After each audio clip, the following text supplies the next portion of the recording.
tayo ngayon sa Barangay Hamog, Maynila kung saan nangyari ang kaguluhan kani-kanina lamang. Ayon sa mga taga rito, natigil lamang ang kaguluhan nang dumating ang 4 na nilalang na pinamumunuan ni Sangre, ang bayaning umusbong mula sa Distrito 6. Ito at ating pakinggan ang mga witness. Ma'am, ano ho ang inyong nasaksihan?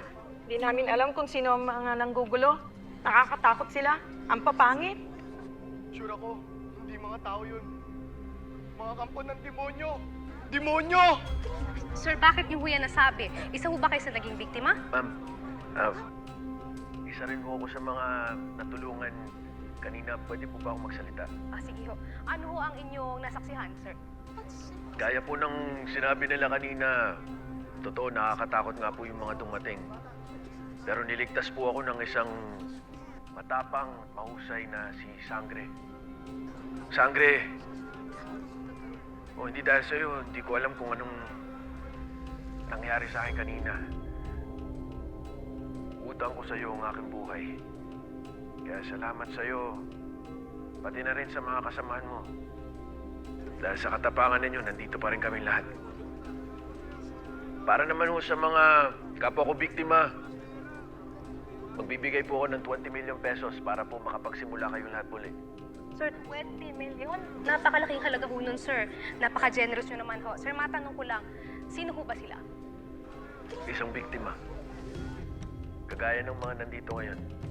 Isang ordinaryong mamamayan, isang negosyante na nais lamang tumulong, kagaya ni Sangre.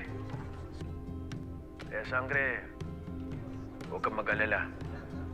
Hindi ko sila pababayaan. Sir, maraming salamat ho uli at napakalaking bagay ho ng inyong maitutulong. Wala man ho kayong powers o kapangyarihan. Malaking bagay na ho iyon. Meron pa ho ba kayong gustong idagdag? Para kay Sangre sana. Sangre, salamat. Salamat sa malasakit mo. Hindi namin makakalimutan dito. Sana magkita tayo muli.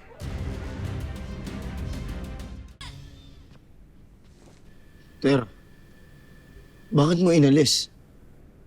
Hindi pa siya tapos magsalita. Ayos na yun. Puro papuri yung mga sinasabi niya eh. Ang mahalaga nakatulong tayo.